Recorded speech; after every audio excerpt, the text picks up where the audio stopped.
If you could reach back into your own history and delete the single worst thing that ever happened to you, not soften it, not heal from it, but erase it clean, no scar, no memory, as if it had never been, would you do it?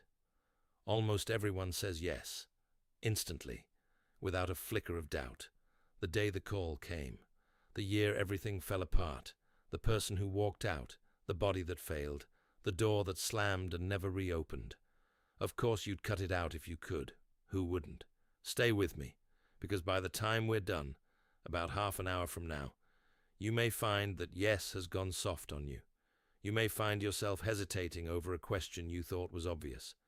And that hesitation, that small crack in the certainty, is the doorway into one of the oldest and strangest forms of power human beings have ever discovered. The Romans had 2 words for it. We'll get there. For now, just notice how fast you said yes, and remember it. Let me start somewhere small. 2 travelers, same airport, same gate, same 3-hour delay, scrolling across the same screen. Flights not leaving, nothing either of them can do about it. The first man goes to war. He refreshes the airline app every 90 seconds, as if the next refresh might rewrite reality. He marches to the desk and rehearses, under his breath, the speech he's going to deliver. He glares at the gate agent, who has the bored, flat face of someone who has absorbed 1,000 of these speeches and forgotten everyone. He tells the stranger beside him how outrageous this is, how typical, how he specifically does not have time for this today. 3 hours later, when the plane finally boards, he drags himself down the jet bridge wrung out, jaw tight, a headache blooming behind his eyes, an entire evening already poisoned before he's even in the air. The second traveler glances up at the same screen, sees the same delay, lets out a slow breath, and opens a book. Here's what I want you to notice. The runway was identical for both of them. The plane left exactly when it was always going to leave. Not 1 second of the first man's fury moved that aircraft an inch closer. He didn't suffer the delay. The delay was just 3 hours in a chair. What he suffered was his fight with the delay, and that fight was entirely his own invention, manufactured and consumed on the spot, start to finish. This is the thing almost nobody tells you about pain. Every hard event in a life actually arrives twice. The first arrival is the thing itself, the delay, the diagnosis, the layoff, the loss. It lands, and it is what it is. But then comes the second arrival, and the second arrival is your resistance to it. The replaying, the rehearsing, the why me, the it's not fair, the this shouldn't be happening said over and over to a universe that has already moved on. And here is the quiet, almost unbelievable truth at the center of all of this. Nearly everything we call suffering lives in that second arrival, not in the blow. In the war we keep waging against a blow that has already irreversibly happened. Now take that exact mechanism, that small, almost comic airport machinery, and scale it up. Because it doesn't change shape when the stakes rise. It's the same engine humming under the breakup, the betrayal, the body that changed without asking permission, the career that stalled out while everyone else seemed to be moving. The event lands once, and then, 1,000 times a day, in the shower, at the red light, at 3 a.m, we pick the wound back up and press our thumb into it and call that pain, when really it's something closer to a habit. So the very first move, before any philosophy, before anything that sounds wise, is just to start catching the seam, the hairline gap between what actually happened and the story you're stacking on top of it. The event is fixed. It's set in concrete. You cannot edit a single comma of the past. But the editorializing, the narration, the case you keep building against reality, that part is optional. And that little gap between the fact and the fight is the only place where what we're talking about today can be built at all.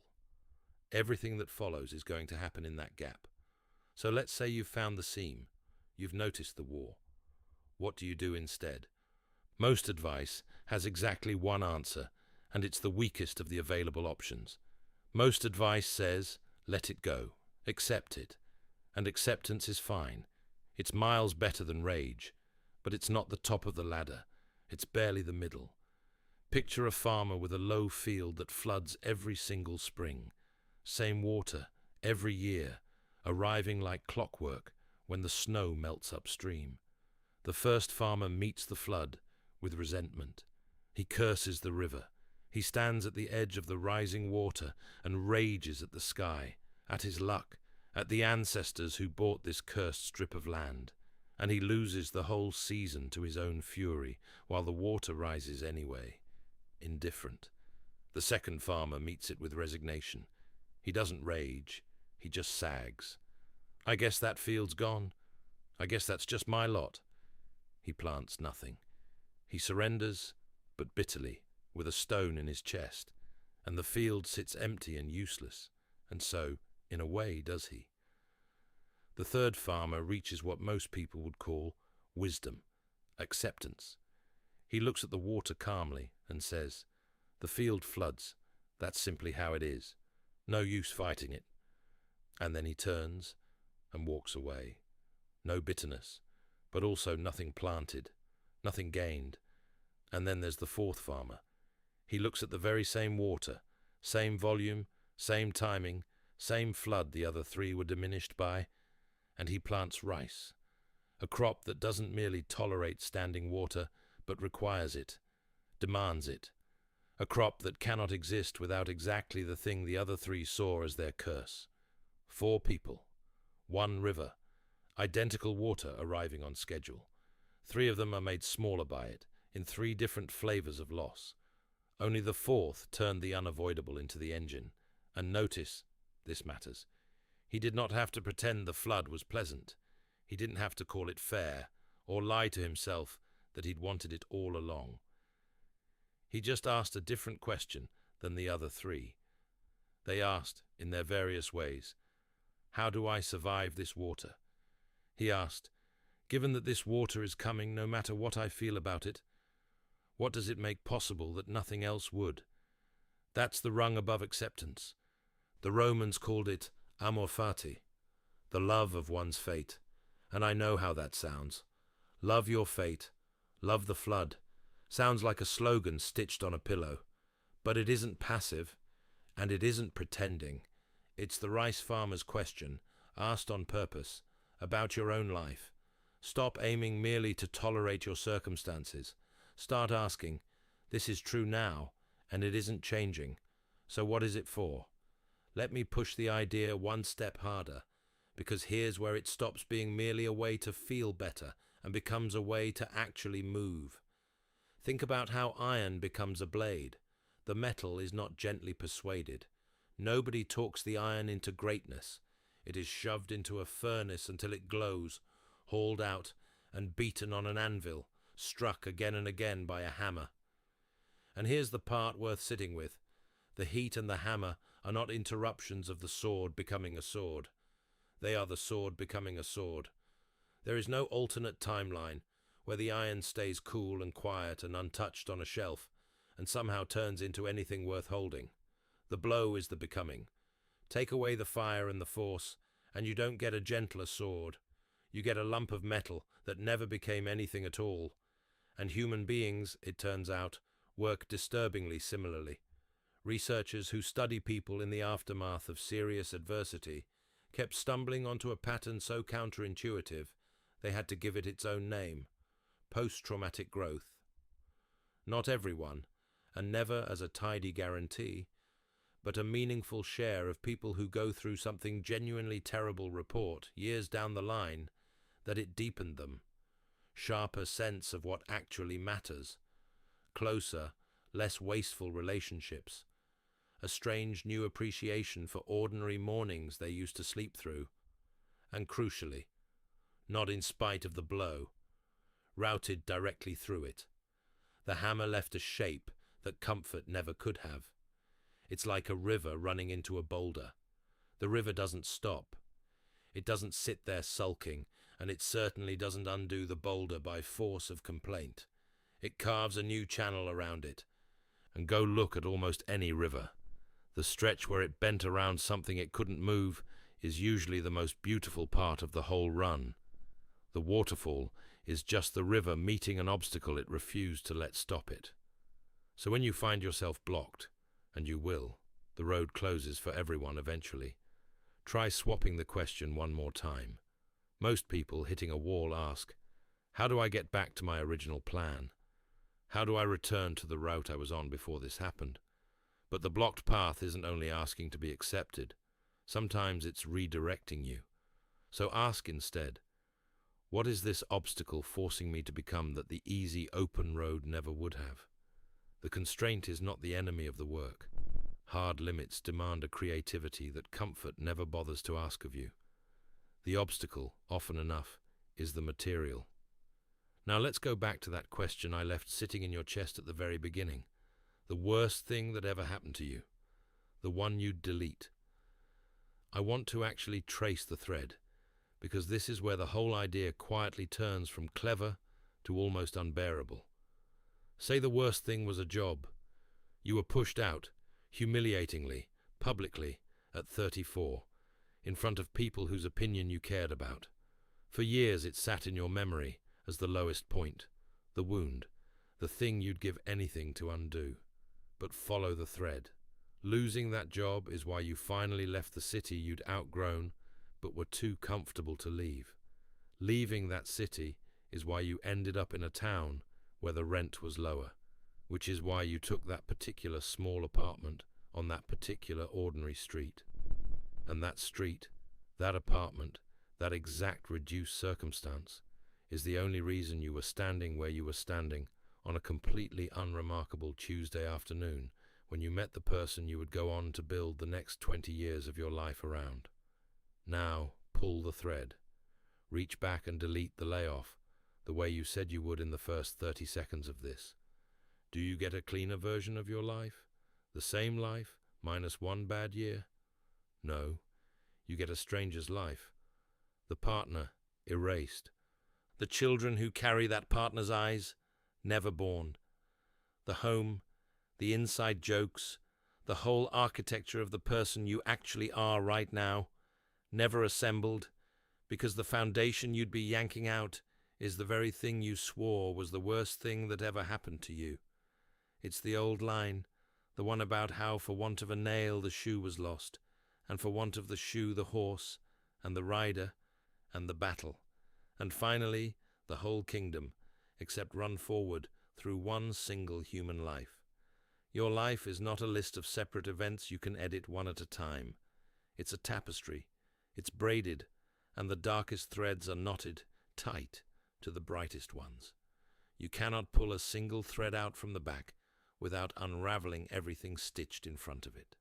So here's something you can actually do today, not as a thought, but as an experiment. Pick one thing in your life you would genuinely never give up. A person, a place, the work you were somehow led to, the version of yourself you'd fight to keep, and then trace it backward, link by link, honestly, no skipping, and watch how often the chain runs directly through something you once cursed. How often the road to the thing you'd never surrender passes straight through the thing you'd have deleted in a heartbeat. It almost always does. That's not a coincidence you got lucky with. That's just how a life is wired. And if that's true going backward, here's the question that should make you sit up. Why are we only ever this wise in reverse? Because we are. We're astonishingly good at it, looking back. A woman at 30 calls a breakup the worst thing that's ever happened to her. And she means it. It's humiliating. It's disorienting. It has detonated the entire future she'd carefully planned out. The house they'd talked about.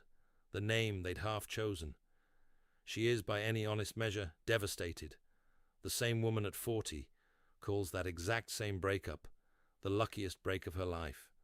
The door that had to close. The bullet, beautifully, dodged. Now, what changed? Not the event. The event is frozen. It happened exactly once, exactly as it happened. The only two things that changed in those 10 years were time and the story she could finally afford to see. Same fact, opposite verdict. Psychologists have noticed this lopsidedness in us, and it's almost funny once you see it. We are nearly magical at finding the meaning in old wounds, and almost completely helpless at granting that same meaning to fresh ones. We'll happily narrate how the disaster of a decade ago was secretly the making of us, and then turn around and treat today's disaster as pure, meaningless catastrophe, as if we'd learned nothing about how this always seems to go. So here's the move, the actual skill. It's not optimism, and it's not denial. It's collapsing the delay. What if the 40-year-old's verdict is already true? Right now, the day after the breakup, not someday, already. What if the only thing actually missing, on the worst day, is not the meaning, but the 10 years it takes you to let yourself see it? Some future version of you has, in all probability, already made its peace with the very thing that is wrecking you tonight, already integrated it, already, quietly, become grateful for it. And the strange small tragedy is that you, the one actually living through it, are the very last person to find out. So when something lands hard, try asking yourself one disorienting question. How will I most likely tell this story in 10 years? Not how it feels now. How will it sound when I'm on the other side of it, the way I've been on the other side of everything else? And then, this is the experiment. Try to believe that version now, instead of paying 10 full years of interest just to arrive at the same conclusion you could have reached tonight. Now, I have to be honest with you about something, because if I let you walk away thinking this only matters in the cathedral moments, the great losses, the life-defining catastrophes, I'd be setting you up to fail, because you don't build this in the catastrophes. You can't. The catastrophe is the performance. It is not the practice. You build it in the 1,000 tiny frictions nobody writes poems about. The coffee spilled across the one shirt you needed clean. The reply that came back 2 words and cold. The downpour on the single afternoon you'd set aside to be outside. This is where the muscle actually gets made. And almost everyone has it exactly backwards. Most people save their acceptance for the emergencies and white-knuckle their way through everything in between. Furious about the traffic, wounded by the email, ruined by the rain, and then somehow expecting to be calm and steady when the genuinely big news arrives. That's like never once touching a weight in your life and then expecting to deadlift a refrigerator the day your back is against the wall. It doesn't work that way. The body doesn't have the reps, so flip it. Treat the small stuff as the gym. The rain cancels the hike, and instead of, well, the whole day's ruined, you just go, quietly. Good, this too. That's 1 rep. The traffic jam isn't 20 minutes stolen from you. It's 20 minutes nobody required you to spend at war. A free, unrequested pause.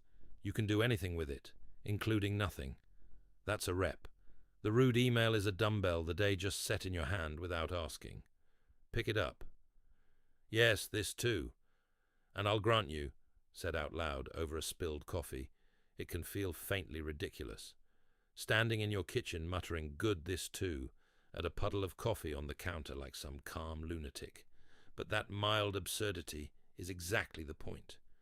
You're not pretending the coffee is wonderful. You're not lying to yourself about the rain. You're laying down a groove, wearing a path, so that on the day the news is actually bad, the day your hands are shaking and your mind has gone white, the response is already a reflex you've worn smooth, instead of some noble posture you're trying to invent from scratch in the worst possible moment to be inventing anything. So today, every minor inconvenience that finds you, and they will line up, they always do, treat it as a set. Meet it with, yes, this too, not sarcastically, not through gritted teeth. As practice, the reps are completely invisible.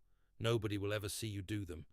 They compound silently, like interest, in an account you'll forget you're even paying into. And then one day, when you suddenly need the strength, you'll reach for it and find, to your quiet astonishment, that it's already there. Now I need to slow down, because we've reached the part of this where the idea gets twisted, and the twisting can do real harm. So let me be exact, and let me be careful, because I don't know what you're carrying as you listen to this. And some of you are carrying something heavy right now, this very minute. Loving your fate does not mean approving of cruelty. It does not mean excusing injustice. It has never, not once, meant smiling through grief. Anyone who tells you, be glad you were wronged, anyone who says that abuse was secretly a gift, anyone who hands a grieving person a silver lining like it's a receipt, that is not philosophy. That is cruelty wearing philosophy's face. Throw it out. Hold on to the distinction, because it's everything. Accepting the rain is not the same as approving of the storm.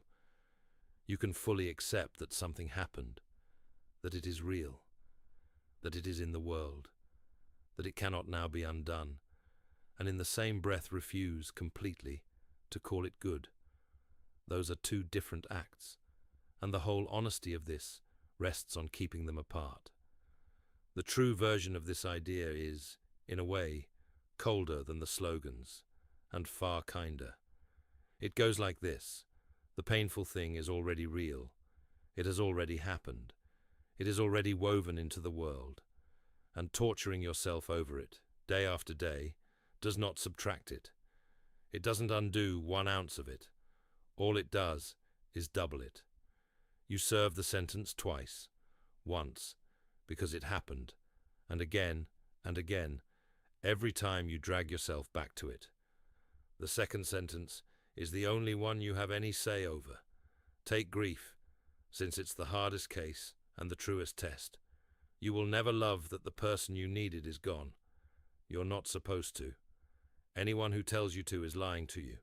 But, and hold this gently, you can come, in time, to love your life with the wound still in it, because the wound is the shape the love left behind.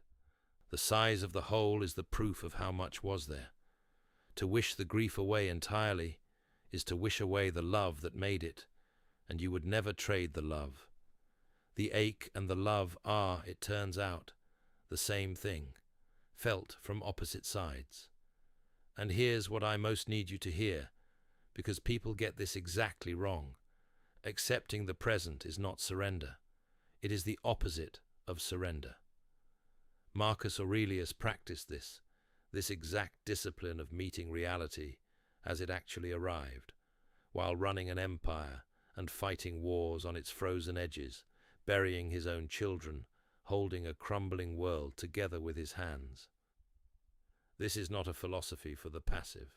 Fighting reality is what drains you. It is the single most expensive thing a human being can do, and it buys nothing. Accepting what already, unchangeably is, that's what frees the energy up. Frees it to be poured into the one place it can still do some good, what hasn't happened yet. Acceptance isn't the abandonment of the fight. It's the starting line of any fight that actually works. So when you're not sure which one you're doing, accepting or excusing, use one question to test yourself. Ask, am I making peace with what is, or am I making excuses for what should never have been? Love the fact, never the injustice. Make your peace with the past, precisely so that you have the strength left over to go and change the future. Those are not intention. They're the same motion. There's one last tool, and it's the sharpest, so I saved it. It comes from Nietzsche, and it turns this whole thing from a nice idea you nod along to into a daily measuring stick you can actually hold up against your life. Imagine a voice comes to you at midnight, in your loneliest hour, when the house is silent, and tells you this: you will live this day again. Not a better one, this one. This exact commute, this exact argument, this unremarkable Tuesday, down to the last detail, the same coffee, the same small disappointment, the same light through the same window, and not just once more, but on endless repeat, forever, for all eternity. Don't rush past the feeling that rises up when you really let that land. Sit in it. Maybe it's dread, a kind of crushing weight, the thought of being chained to this exact life on infinite loop. Maybe, on a good day, it's something lighter, almost a lift. Whatever it is, pay attention, because that feeling is more honest than any opinion you hold about your life. Your opinions can lie to you. That gut reaction can't. It's a direct, live reading of your real relationship with your own existence. Right now, today, no performance possible.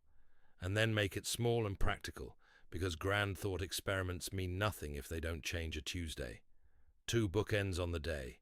In the morning, 1 line, before your feet even touch the floor. Whatever today brings, I'll find the use in it. That's it. And at night, 1 quiet review. Find the single moment in the day when you fought reality hardest. The moment your jaw clenched. The moment of the silent, "Why is this happening?" And ask, plainly, almost clinically, did the fighting change anything? Anything at all? Except your own peace? It almost never did. Night after night, you'll find the same answer waiting for you. The fight changed nothing but you. And that nightly noticing, that small, honest ledger kept in the dark, is the whole training. You're not forcing yourself to believe anything. You're slowly teaching yourself, with evidence you gathered with your own 2 hands, that the war was always the optional part, that it never once moved the plane. So tonight, before you sleep, find the 1 moment today you resisted the hardest, and re-meet it. Just ask, would willing it, actually accepting it, even leaning into it, would that have cost you anything real? Not anything imagined, anything real. And then tomorrow, when the first small friction of the day finds you, and it will before you've even had your coffee, meet it with 2 words. Yes, this. And watch, with genuine curiosity, what it does to the hour that follows. So, we come back, at the end, to where we started. The question. The worst thing that ever happened to you, the one you said, instantly, you'd delete. Here's the quiet turn I promised you. The goal was never to engineer a life with nothing left in it to forgive. A smooth, frictionless, untouched life. That life doesn't exist, and even if it did, it would be a lump of cool iron that never became a blade. The real goal is stranger and far more within reach. It's to become someone who needs to forgive it less and less. To get so fluent at meeting reality the way it actually arrives. Not the way you ordered it, the way it comes, that slowly, year over year, the sentence itself starts to dissolve in your mouth, until one day you go to say it, the worst thing that ever happened to me, and you find you've lost the ability to finish it, not because nothing hard ever happened, but because you've already folded each piece of it, the dark threads and the bright ones both, into a whole you'd no longer trade.